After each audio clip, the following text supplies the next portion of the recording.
Hello guys, আমি তো mini কিচেনে তোমাদের অনেক অনেক স্বাগত। আজকে আমি কি বানাচ্ছি বলো তো? আজকে আমি একটা নতুন সেটআপ তৈরি করছি। তার আগে কিছু কথা বলি।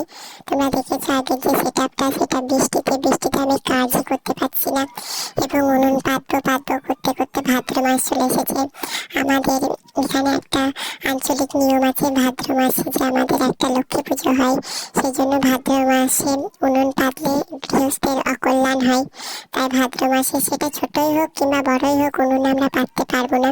তো উনুন না পাতলে কিভাবে রান্না বান্না শুরু করব? আর এই যে প্রত্যেকদিন বৃষ্টি লেগেই আছে, তো বৃষ্টি ছাড়ার কোনো নামগন্ধ নেই। তাই ভাবছি অন্য কাজ শুরু করব।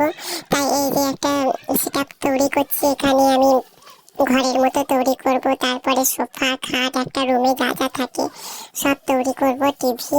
তোমরা আস্তে আস্তে সবটাই দেখতে পাবে। তো আজ এই পর্যন্তই, টাটা।